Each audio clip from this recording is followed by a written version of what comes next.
కులగణన లెక్క తేలకుండా సర్పంచ్, ఎంపీటీసీ, జెడ్పీటీసీ ఎలక్షన్లు ఎలా నిర్వహిస్తారు అని ప్రజలు ప్రశ్నిస్తున్నారు. ఈ విషయంలోనే ఎమ్మెల్సీ తీన్మార్ మల్లన్న వరంగల్ బీసీ గర్జన మీటింగులో తెలంగాణ ప్రభుత్వం ప్రతిష్టాత్మకంగా చేసిన బీసీ కులగణన తప్పుల తడక అని తీన్మార్ మల్లన్న బహిరంగ సభ వేదికపై బీసీ కులగణన పత్రాలను చించివేశారు. దాని పర్యవసానమే తీన్మార్ మల్లన్నను కాంగ్రెస్ పార్టీ ఇచ్చిన బీ ఫామ్తో ఎమ్మెల్సీగా టికెట్ ఇస్తే గెలిచి ప్రభుత్వానికి వ్యతిరేకంగా మాట్లాడినందుకు పార్టీ నుంచి బహిష్కరించారు. ఆ తదనంతరం బీజేపీ పార్టీ కేంద్ర మంత్రి జి కిషన్ రెడ్డి కేంద్ర ప్రభుత్వం జనగణనతో పాటు కులగణన కూడా కేంద్ర ప్రభుత్వం చేపడుతుంది అని మీడియా ముఖంగా ఒక ప్రకటన చేసిన మరుసటి రోజు ముఖ్యమంత్రి సీఎం రేవంత్ రెడ్డి కూడా జనగణన కులగణన కేంద్రం చూసుకుంటుంది అని మీడియా ముఖంగా ప్రకటన చేశారు. ఇప్పుడు కులగణన తేలకుండా స్థానిక సంస్థల ఎన్నికలు sarpanch, MPTC, ZPTC, GHMC, municipal ఎలక్షన్లు ఎలా నిర్వహిస్తారు అని పలు రాజకీయ పార్టీ నాయకులు, ప్రజా సంఘాలు, కుల సంఘాల నాయకులు మరియు ప్రజలు ప్రశ్నిస్తున్నారు. తెలంగాణ గ్రామాల్లో సర్పంచ్, ఎంపీటీసీ ఎన్నికల సందడి నెలకొంది. గ్రామాల్లో ఎక్కడ చూసినా ఎన్నికల గురించే చర్చలు జరుగుతున్నాయి. ఆశావహులు ఓటర్లను ఆకర్షించేందుకు ప్రయత్నాలు ముమ్మరం చేశారు.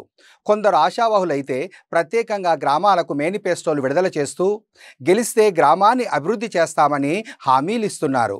ఈ నేపథ్యంలో స్థానిక సంస్థల ఎన్నికలపై మంత్రి పొంగులేటి కీలక అప్డేట్ ఇచ్చారు.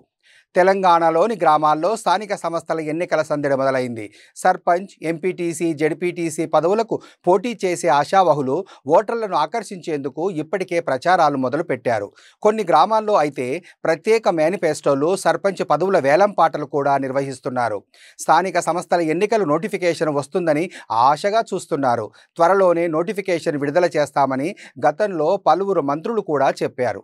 అయితే తాజాగా స్థానిక సంస్థల ఎన్నికలపై కీలక అప్డేట్ వచ్చింది.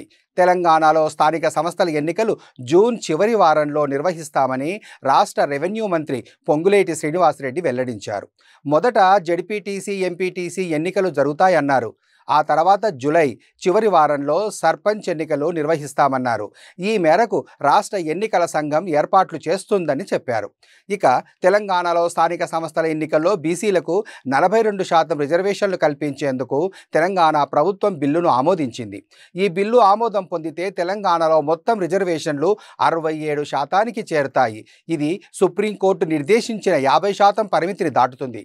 అయితే ఈ బిల్లును 9వ షెడ్యూల్లో చేర్చాలని తెలంగాణ ప్రభుత్వం కేంద్రాన్ని కోరుతుంది. తద్వారా న్యాయ సమీక్ష నుండి రక్షణ పొందే అవకాశం ఉంది. ప్రస్తుతం ఈ బిల్లు గవర్నర్ ఆమోదం కోసం ఎదురుచూస్తుంది. ఈ బిల్లు ఆమోదం పొందిన తర్వాత తెలంగాణలో స్థానిక సంస్థల ఎన్నికలు నిర్వహించాలని ప్రభుత్వం భావిస్తుంది. ఈ బిల్లు ఆమోదం పొందితే తెలంగాణలో బీసీలకు స్థానిక సంస్థల్లో ప్రాతినిధ్యం పెరుగుతుంది.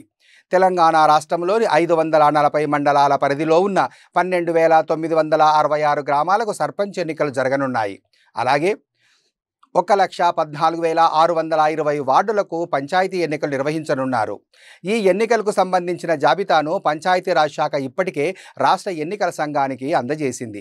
గత ఎన్నికల్లో 535 మండలాల్లోని 12,732 గ్రామాల్లో 1,13,152 వార్డులకు ఎన్నికలు జరిగాయి. ఈసారి అదనంగా 5 మండలాలు, 234 గ్రామాలు, 1,468 వార్డుల్లో ఎన్నికలు నిర్వహించనున్నారు.